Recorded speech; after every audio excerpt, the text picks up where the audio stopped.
Hello everyone, it's Lee the Appraiser back for another edition of Amazing Appraising. We've been talking so far this evening about gold coins, silver coins, cryptocurrency, Bitcoin, NFTs, and now we're going to talk about one of everyone's favorite subjects is the watch market. And as we called it, I think watch news. Is that what you gave it, or you gave it another watch name? Talk. Watch talk. So what the Rolex market, the watch market in general specifically, is going crazy. A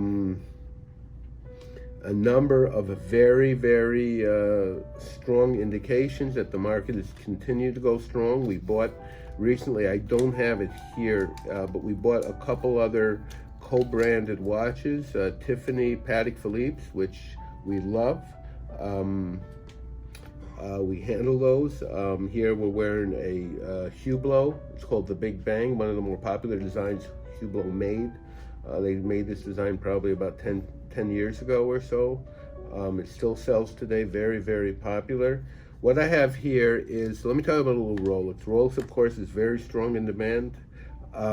So they made a watch called they made like what's called the first diving watch. It was called the Rolex Submariner. It was made approximately in the, I think, the mid 1950s.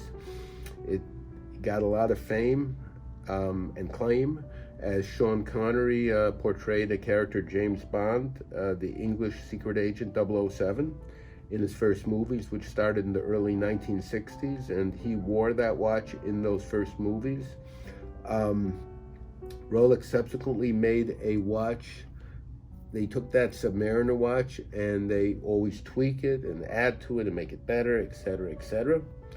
So approximately 1975, they came up with a watch that was not only, of course, waterproof like the Submariner, but it was like the deluxe Submariner, meaning it was called the Sea Dweller, which was allowed the diver to go, instead of initially whatever it was, 1,000 feet or 600 feet, it could go down to 3,000 or 4,000 feet. And then they modified that Sea Dweller. In fact, they made some for the Comex. It was a diving organization. They dove and they made, I think, 100 or something like that of that particular model. It's called the Comex. That was for a specific event, a deep diving event. And then they made I guess, probably about 1980s or so, they changed the design a little on the Submariner and the Sea Dweller. They made it with what's called a synthetic sapphire crystal, a little heavier case, etc., etc. So what we have here, we just got this one in. Let me just change the time so people can see the hands clearer. Okay, can you get a clear picture of that? That is called the Rolex Sea Dweller. And this one, of course, is all black, which typically is not the case. The watch is typically a white, silver stainless steel. I'm going to open up and show you the back as well here.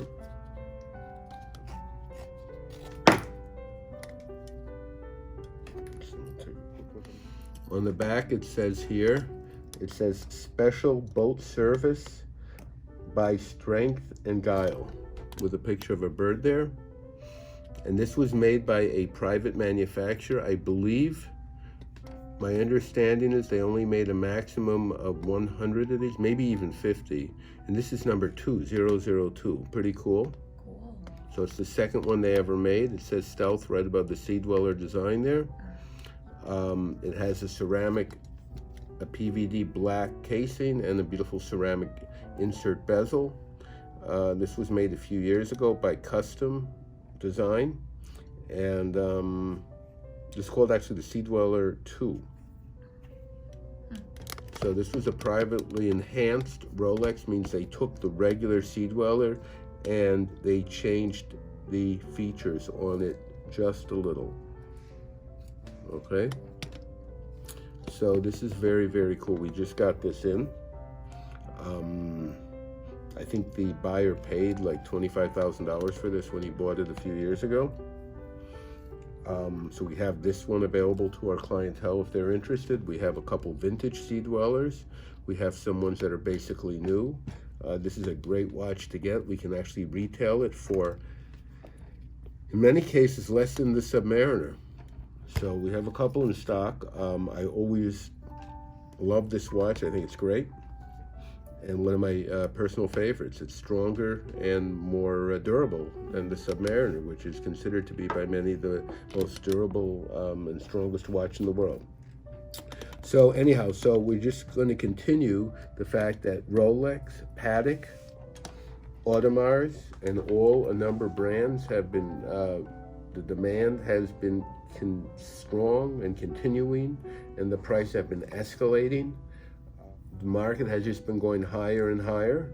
There's a shortage of watches out there. If anyone has any watches that they may be considering appraising or selling or repairing, they should contact us immediately.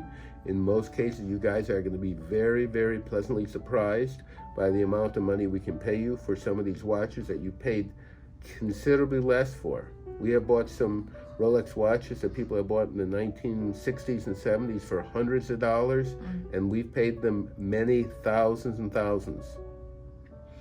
So, if you are interested, you should contact us. Just make an appointment, call us. We're open 6 days a week, every day but Saturday, including Sunday, and we're here till typically 6 o'clock every night. We're happy to give you an evaluation, appraisal, and offer on your watches, jewelry, whatever you may have, anything, coins, antiques, artwork, paintings, furniture, and we're happy to do that for you. We enjoy doing that. Keep an eye out, by the way. We have a new column in AM New York, at this moment, every like 2 or 3 weeks, talking about appraising. You can reach out to us on all the platforms, APR57 NYC, Amazing Appraising. We're there to help you. What else can we talk about? So the watches in general, the Daytona chronographs, those are the Rolex stopwatches. Everything seems to be very hot right now. Question. Yes. Do you think pocket watches are also going to be, I mean, I think as a collectible item, it's very interesting and it's a very beautiful thing to collect, especially if you're into timepieces.